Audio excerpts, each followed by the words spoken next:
video tutorial algoritma dan flowchart, di mana algoritma dan flowchart merupakan materi awal dari mata kuliah pemrograman dasar. Nah, di sini ada sebuah kasus di mana dalam kasus tersebut Anda ditugaskan untuk menghitung nilai akhir mahasiswa. Dalam beberapa kelas, nilai akhir mahasiswa dapat dihitung dengan menggunakan nilai tugas, nilai kuis, nilai ETS, dan nilai EAS dikalikan bobot prosentase untuk masing-masing elemennya. Setiap kelas punya bobot prosentase yang berbeda-beda yang akan ditentukan oleh dosen pengampu beberapa saat kemudian. Rancanglah sebuah algoritma di mana di dalamnya ada flowchart dan pseudocode dalam mempermudah proses perhitungan nilai akhir yang dapat digunakan untuk semua kelas. Nah, pada langkah awal Anda diharapkan dapat memilah elemen-elemen apa saja yang dibutuhkan dalam perhitungan nilai akhir mahasiswa. Di sini ada elemen nilai tugas, nilai kuis, nilai ETS, nilai EAS, dan bobot prosentase untuk masing-masing elemen tersebut. Nah, selanjutnya Anda mulai untuk menyiapkan beberapa variabel di mana tiap-tiap elemen tersebut akan ditampung oleh variabel-variabel yang telah disiapkan. Adapun variabel yang disiapkan di sini mulai dari NT untuk menampung nilai tugas, variabel kedua adalah NK untuk menampung nilai kuis, lalu ada variabel lagi ETS untuk menampung nilai ETS, dan variabel EAS untuk menampung nilai EAS. Selanjutnya, karena bobot untuk tiap-tiap elemen itu juga merupakan hal yang fleksibel, sehingga Anda perlu menyiapkan variabelnya.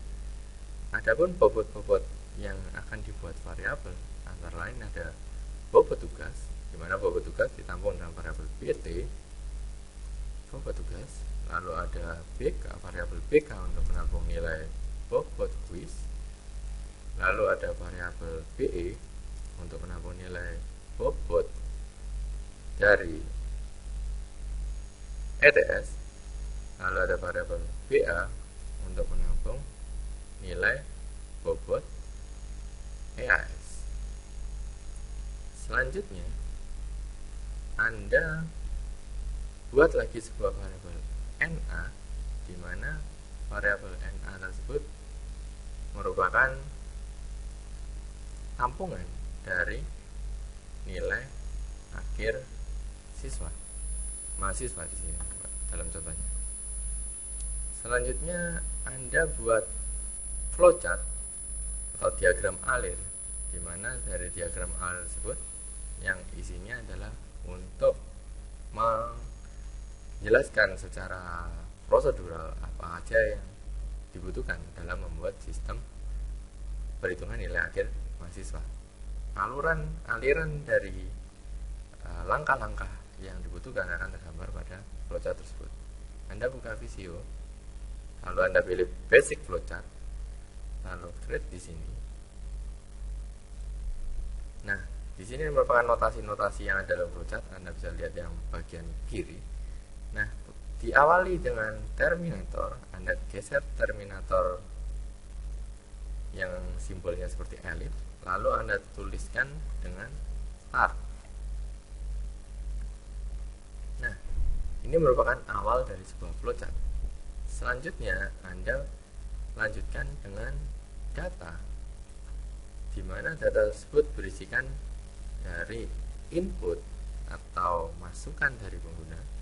Yakni nilai masukannya antara lain nilai tugas, jadi Anda tuliskan variabelnya NT, lalu ada NK, variabel NK untuk menampung nilai kuis, lalu variabel ETS, variabel EAS, di mana dua variabel tersebut untuk menampung nilai ETS dan EAS, lalu ada variabel bobot, di mana ada BT, BK, BE, dan BA.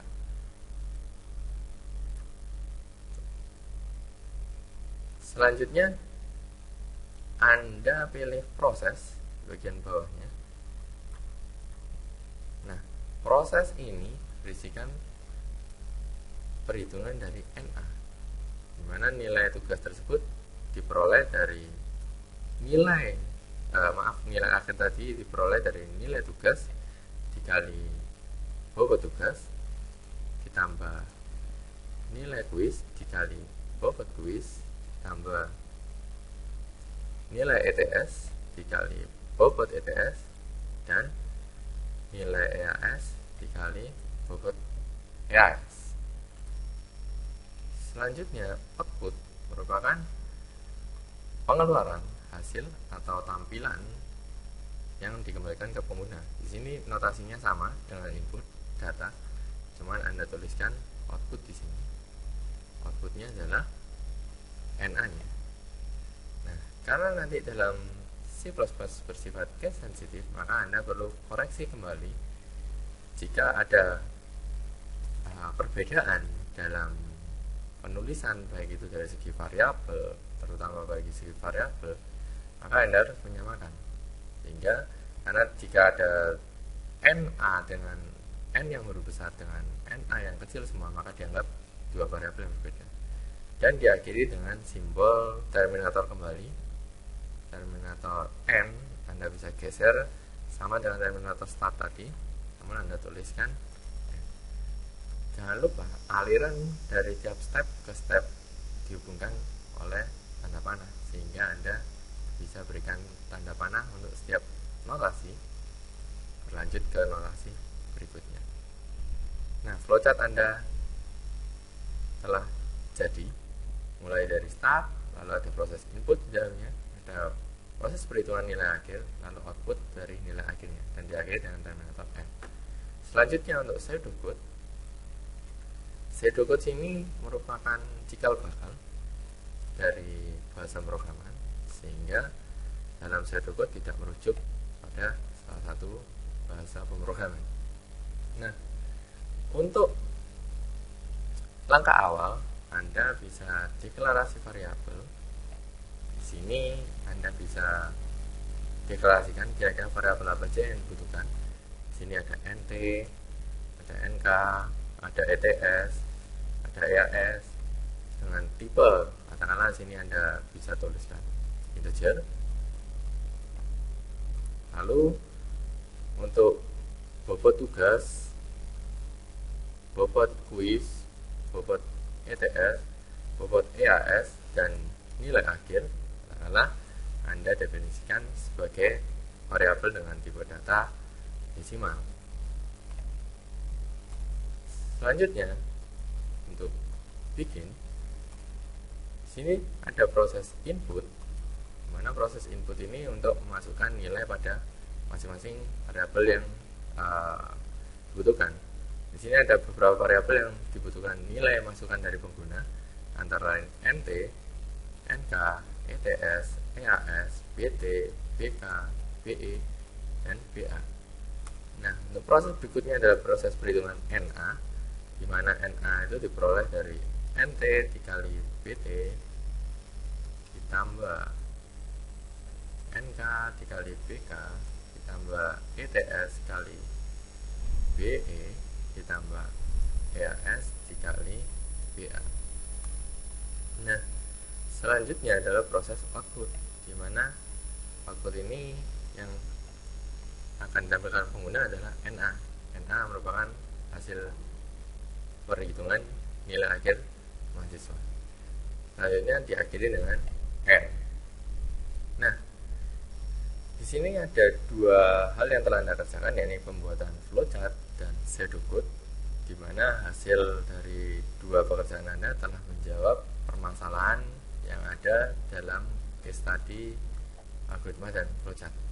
Untuk sesi berikutnya, kita akan bahas tentang struktur penulisan bahasa C++, tipe data, dan variabel.